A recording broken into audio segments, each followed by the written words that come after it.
What's going on, everybody? It's your boy BrianDaddy coming at you with another video. Today we're going to be talking about weapons and gear. So let's get started. The topics of today's video will include the gear, weapon progression, basic attacks, weapon weights, weapon targeting, class weapons and armor, racial weapons and armor, gear slots, guns and gunpowder as well as ship weapons, gear enhancement, item rarities, gear sets, and gear appearance. So let's jump into it.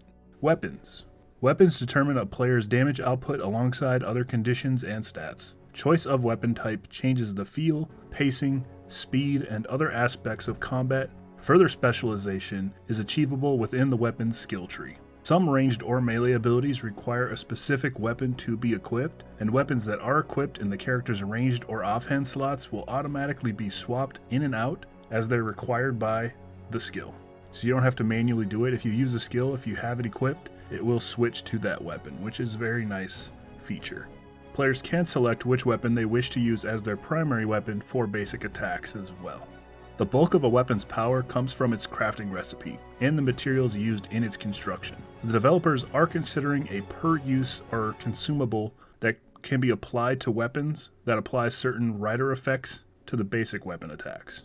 And weapons with alternate healing functionality are being considered by the design team. Different weapon types offer different passive skills and proc effects from their weapon skill tree, as well as different waterfall stats. A waterfall stat is essentially a derivative from an attribute. So for dexterity, one of those stats would basically be critical rate or crit chance or something of that nature. And the different types of weapons that there are currently in the game are axes, bows, clubs, daggers, hammers, lances, maces, orbs, polearms and halberds, scepters, shields, spears, spellbooks, staves, swords, and rapiers, as well as wands.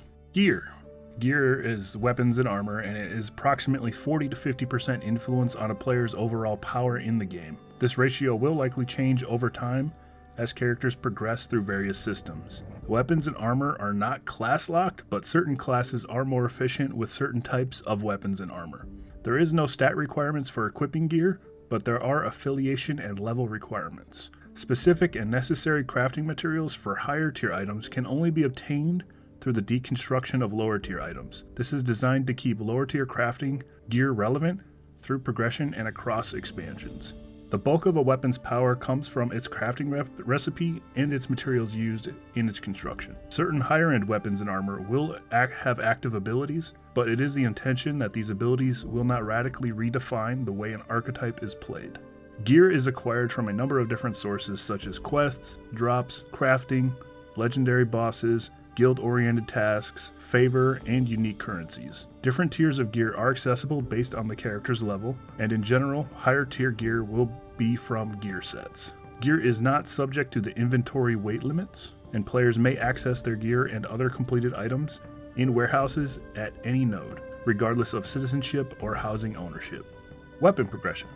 Weapons have their own progression paths. Each type of weapon has its own skill tree that grants passive skills and proc effects and other status conditions. The weapons use the combo system, and it determines special effects that proc based on the weapon progression. Ancillary effects proc based on the enchantment types, and gear enhancement power stones can be applied to add elemental energy types of weapon damage. Dual-wielded weapons will have its own progression based on the weapon type. Weapon skill tree. Weapon skills grant passive skills and proc effects and other status conditions rather than usable skills on a player's action bar. The more skill points that are allocated to the weapon tree, the greater a player's weapon familiarity. This influences things like the number of attacks, attack speed, and increased chances of proc effects from carrying out basic attacks with that weapon. These procs may offer synergy with the player's active skills. This synergy also applies to active skills from other characters. The weapon use combo system determines special effects that proc based on the weapon progression. These procs may reduce or reset cooldowns on the other skills on the player's hotbar. Certain rotations can ensure the best chance of triggering a weapon proc, but there is no reliable way to ensure that proc activates. Weapon progressions such as set bonuses may change at what level any proc those effects occur. Players can spec into weapons on their weapon skill tree, also referred to as the combat tree, based on their preferred weapon types and the grade of the weapon. Dual-wielded weapons count as a single weapon type on the weapon skill tree. Classes of weapons. Weapon classes, also referred to as weapon types or weapon groups in Ashes of Creation, may deal different types of physical damage, including blunt weapons, slashing weapons, and piercing weapons. Basic attacks. Basic attacks are triggered for the equipped primary weapon by pressing Q or left-clicking the mouse, and these can be rebound as well.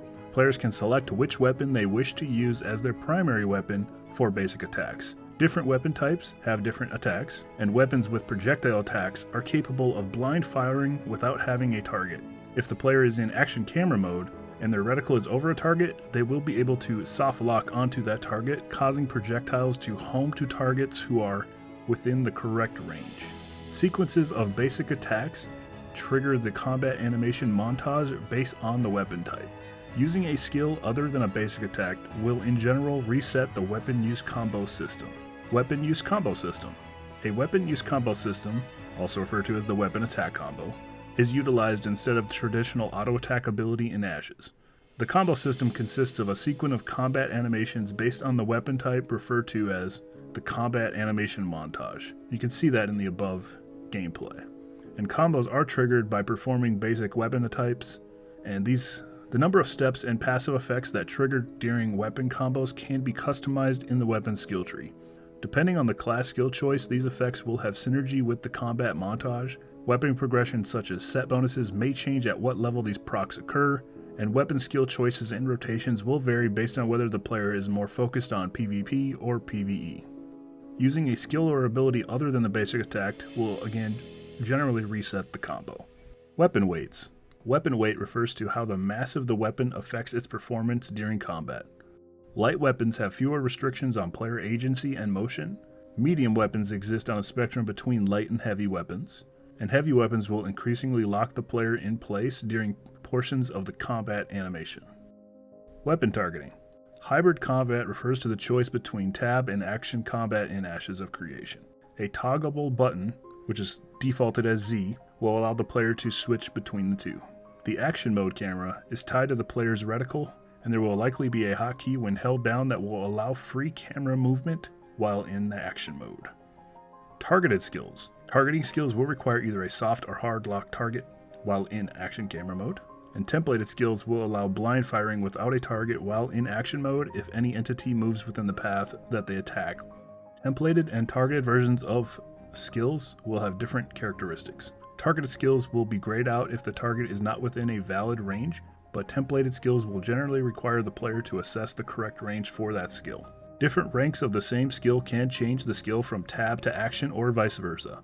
Variables will change based on the version of the skill that is chosen.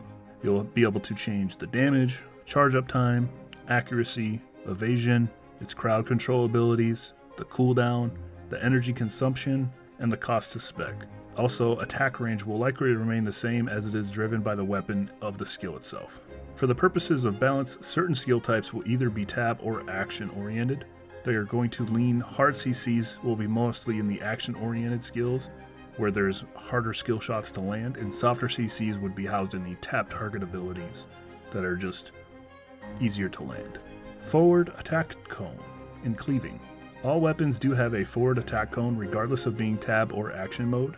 The cone's arc and distance will vary based on the weapon type, and this is described as a weapon attack and not an active skill.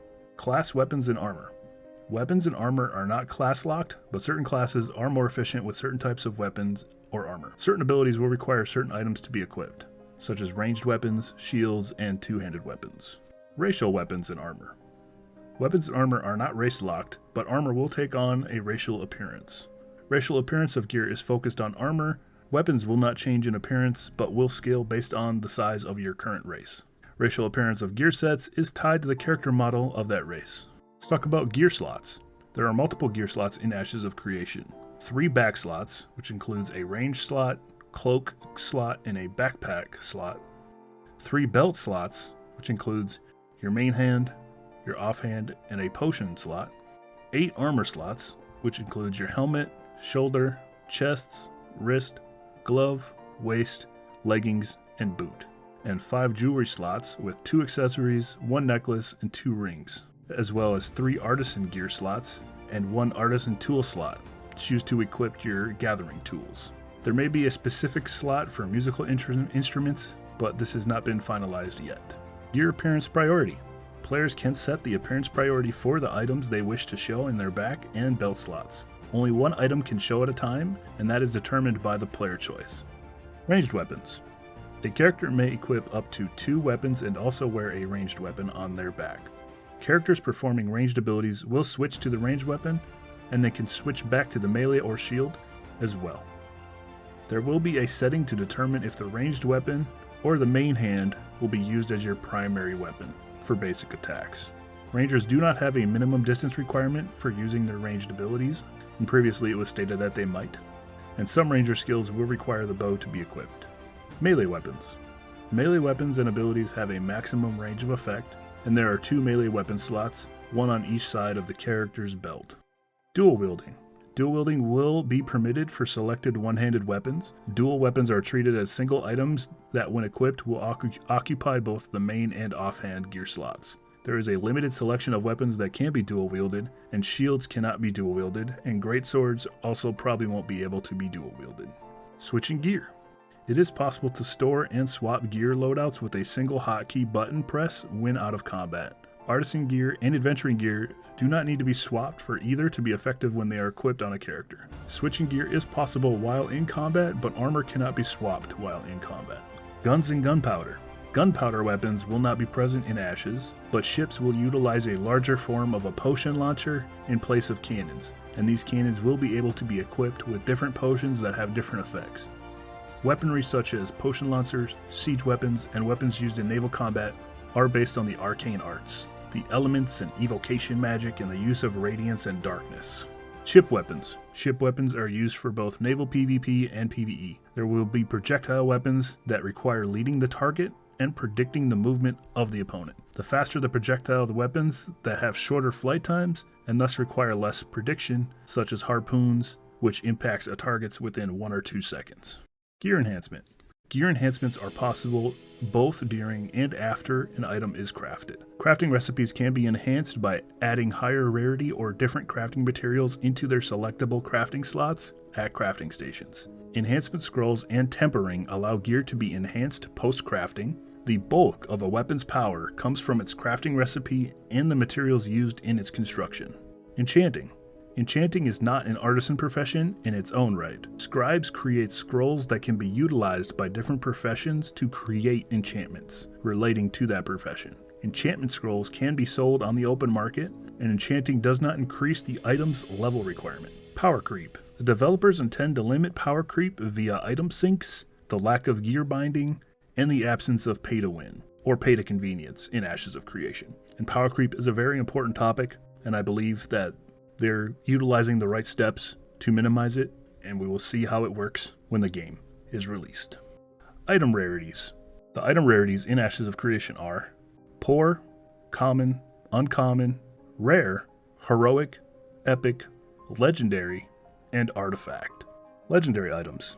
There is a small RNG chance of looting rare or legendary items or crafting materials from mobs based on the level, status, and type of mob. This also applies to harvesting resources with a gathering profession.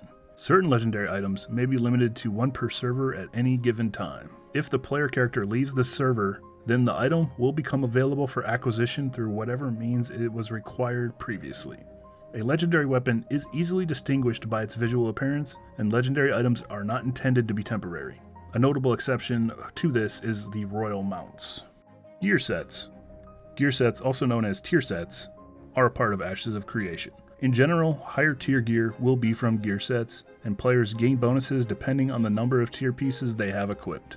There may be set bonuses that members of certain communities will obtain based on gear set type. Set bonuses will not provide new abilities, but certain higher-end weapons and armor will have active abilities. Racial appearance of gear sets is tied to the character model of that race, and it will be possible to store and swap gear loadouts with the single press of a button when out of combat. Approximately there are 49 different unique gear sets that were obtainable in Alpha 1 from crafting, quests, and drops, and exploration. These were unique sets with different stats, but some may be similar in appearance. Best in slot weapons. What is considered best in slot is based on a character's role and type of the encounter that they are facing. The goal is to not have an overarching best in slot items that are meta for all situations. Crafted items will be best in slot in Ashes of Creation, but they're still intending on a lot of the gear to be a lot of different gear needed for certain situations. Gear appearance. Gear is intended to be realistic in appearance, and there will not be oversized weapons, and armor will not be over-sexualized.